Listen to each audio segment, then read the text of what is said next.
हमने आपको previous class में काव्य में लेसन नंबर 7 कंप्लीट कराया था। आज हम न्यू लेसन स्टार्ट करेंगे, काव्य में ही कंटिन्यू करेंगे। अभी नेक्स्ट लेसन है हमारा लेसन नंबर 8, सोहनलाल द्विवेदी। सभी ध्यान देंगे, सभी के बच्चों के पास बुक्स होगी, बुक्स नहीं है तो आप वीडियो में ध्यान देंगे सभी। क्लियर? लेसन 8, सोहनलाल द्विवेदी, जिनकी जीवन अवधि है सन 1906 से सन 1988 ईस्वी, अर्थात मतलब 1906 में उनका जन्म हुआ था और 1988 में उनका निर्धन हुआ था। राष्ट्र कवि सोहनलाल द्विवेदी का जन्म उत्तर प्रदेश के फतेहपुर जिले के बिंदकी नामक कस्बे में सन 1906 ईस्वी एक संपन्न ब्राह्मण परिवार में हुआ था, और जिनके पिता पंडित बिंद्रा प्रसाद द्विवेदी एक कर्मनिष्ठ कन्याकुब्ज ब्राह्मण थे, और द्विवेदी जी की हाई स्कूल तक की शिक्षा फतेहपुर में तथा उच्च शिक्षा काशी हिंदू विश्वविद्यालय वाराणसी में हुई थी। हाई स्कूल अर्थात उन्होंने 10th की शिक्षा कहाँ से की थी? फतेहपुर। और जो 10th के बाद की जो उच्च शिक्षा थी उन्होंने काशी हिंदू विश्वविद्यालय से वाराणसी में कंप्लीट की थी। और वहां के पवित्र राष्ट्रीय वातावरण में महामना मालवीय जी के संपर्क से उनके हृदय में राष्ट्रीयता की भावना जगी, और उन्होंने राष्ट्रीय भावना पर आधारित कविताएं लिखना आरंभ कर दिया। वो जिस जगह में उन्होंने उच्च शिक्षा आरंभ की थी वो वाराणसी थी, है ना, एक धार्मिक स्थान था। और तभी वह एक महामना मालवीय जी के संपर्क में आए, और उनके संपर्क में आने से उनके हृदय में भी राष्ट्रीय भावना जागृत हुई, और उन्होंने राष्ट्र से संबंधित अनेक कविताएं भी लिखी। साहित्यिक प्रेम उन्हें जन्मजात प्राप्त हुआ था। सन 1938 से सन 1942 तक दैनिक राष्ट्रीय पत्र अधिकार का लखनऊ से संपादन का कार्य किया, अर्थात उन्होंने 1938 से 1942 तक एक राष्ट्रीय पत्र अधिकार का लखनऊ से संपादन का कार्य किया। मतलब एक पत्रिका होती है अधिकार, तो उसका उन्होंने संपादन का कार्य किया था। और कई वर्षों वे बाल सखा के अवैतनिक संपादक भी रहे।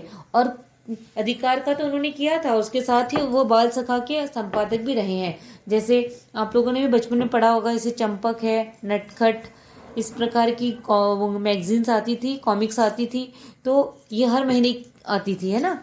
तो वैसे ही एक बाल सखा भी मैगजीन्स होती हैं, और जो हर महीने प्रकाशित होती हैं। तो वैसे ही उन्होंने भी बाल सखा का संपादन किया था। मक्खनलाल चतुर्वेदी के सानिध्य में गांधीवादी विचारधारा से प्रभावित होकर अपनी राष्ट्रीय भावना प्रधान रचनाओं के लिए कवि सम्मेलन में सम्मानित भी हुए, है ना। उनकी कविताएं इतनी अच्छी थी, इतनी स्पष्ट थी, और गांधीवादी विचारधारा से ओतप्रोत थी, तो उसके लिए उन्हें अनेकों बार कवि सम्मेलन में भी सम्मानित किया गया था। 26 जनवरी सन 1928 को श्री द्विवेदी जी का असामयिक देहावसान हो गया, मतलब उनका निर्धन हो गया था। काव्य रचना के साथ स्वाधीनता आंदोलन में भी उन्होंने सक्रिय भाग लिया। द्विवेदी जी गांधीवादी कवि थे। उन्होंने राष्ट्रीय कविताओं के अतिरिक्त लोकप्रिय बाल कविताएं भी लिखी। वे तो गांधीवादी कवि थे ही, मतलब गांधी से की विचारधारा से प्रभावित थे, इसीलिए उनकी रचनाओं पर देश से रिलेटेड थी। और साथ ही उन्होंने राष्ट्रीय कविताओं के अतिरिक्त उन्होंने लोकप्रिय बाल कविताएं भी लिखी हैं, जो छोटे जैसे बच्चों के लायक। 1941 में उनका प्रथम काव्य संग्रह भैरवी प्रकाशित हुआ था, है ना। 1941 में उनका नवीन काव्य संग्रह था भैरवी। सब अंडरलाइन करेंगे, इंपॉर्टेंट क्वेश्चंस होते हैं, एमसीक्यू में इस टाइप के क्वेश्चंस पूछे जाते हैं। उनकी राष्ट्रीय कविताओं के प्रमुख संग्रह इस प्रकार हैं, मतलब जो उनकी राष्ट्रीय कविताएं थी उनमें प्रमुख थी भैरवी, पूजा गीत, प्रभावती, चेतना, वासंती। उनके प्रेम गीतों का संग्रह है दूध बताशा, शिशु भारती, बाल भारती, बिगुल, बांसुरी, झरना, बच्चों के बापू आदि बाल कविताएं। उनकी ये बाल कविताएं थी, है ना, छोटे बच्चों से रिलेटेड ये उनका संग्रह था। कृणाल वासवदत्ता विषपान आख्यान काव्य है। उन्होंने गांधी अभिनंदन ग्रंथ का भी संपादन किया था। संपादन किया मतलब किसी चीज का उन्होंने ही शुरुआत किया था, उसी को संपादित किया था। ठीक है। द्विवेदी जी की कविताओं का मुख्य विषय राष्ट्रीय उद्बोधन है। उनमें जागरण का संदेश है, खादी प्रचार, ग्राम प्रधान, ग्राम सुधार, देशभक्ति, सत्य, अहिंसा, प्रेम उनकी कविताओं के मुख्य विषय थे। बालोपयोगी रचनाएं सरस और मधुर हैं। इनकी प्रयुक्त चुलबुली मुहावरेदार भाषा के माध्यम से बाल भावों का सजीव चित्रण करने में सदैव सफल रहे। उन्होंने बड़ों के लिए तो लिखी है देशभक्ति गीत, लेकिन उन्होंने बाल कविता संग्रह में भी उनका योगदान रहा है। द्विवेदी जी की भाषा सरल, बोधगम्य, सीधी सादी और स्वाभाविक खड़ी बोली थी। कविता में व्यर्थ का अलंकार प्रदर्शन नहीं था। भाषा में उर्दू के प्रचलित शब्दों का प्रयोग किया गया था। शैली में प्रभाव रोचकता है। शैलियों में उन्होंने गीति, प्रबंध काव्य तथा मुक्तक काव्य आदि का प्रयोग कुशलतापूर्वक किया है और इनके साथ ही उन्होंने इतिवृत्तात्मकता, अलंकारपूर्ण एवं प्रतीकात्मक शैलियां भी अपनाई हैं। इनकी राष्ट्रीय कविताएं ओजपूर्ण थी।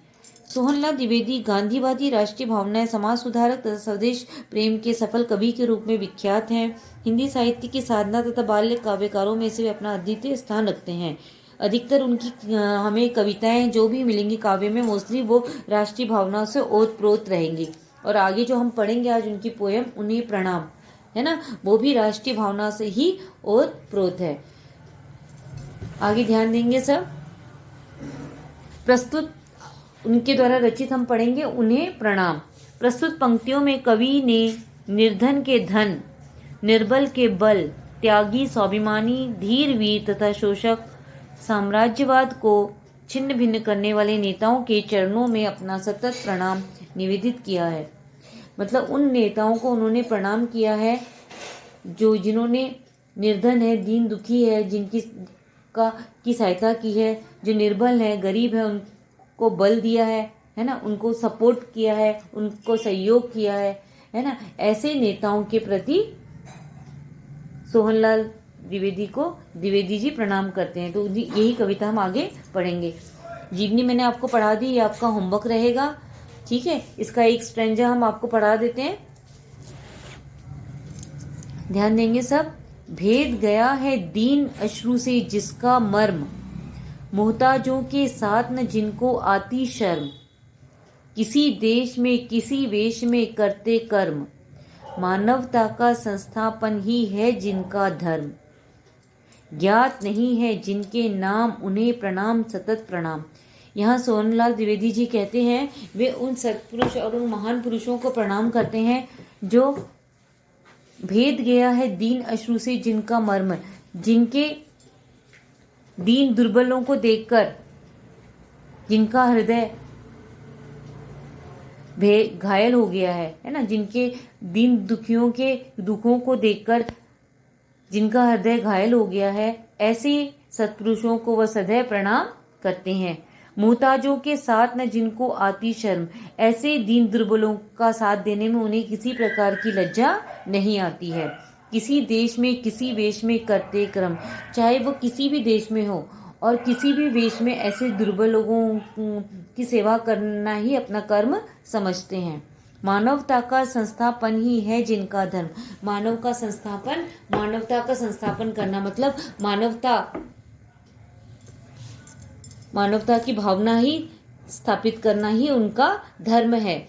इसीलिए वे दीन दुखियों के प्रति उनके अंदर त्याग, बलिदान और सहानुभूति की भावनाएं रहती हैं। तो कवि जी ऐसे महान पुरुषों का नमन करते हैं, उन्हें सत प्रणाम करते हैं। कोटि कोटि नंगो भिखमंगों के जो साथ, खड़े हुए हैं कंधे जोड़े उन्नत मात। और आगे सोहनलाल द्विवेदी कहते हैं कि ऐसे महान पुरुष, ऐसे सत्पुरुष कोटि कोटि मतलब असंख्य नंगों भिखमंगों के साथ आज भी वह दुर्बल है, दीन दुखी है, निर्बल है, ऐसे लोगों के साथ आज भी खड़े हुए हैं कंधा जोड़े उन्नत मात। ऐसे निर्बल दुखी लोगों के साथ भी वो आज कंधे से कंधा मिलाकर खड़े हुए हैं। शोषित जन के, पीड़ित जन के कर को थाम, वो ऐसे शोषित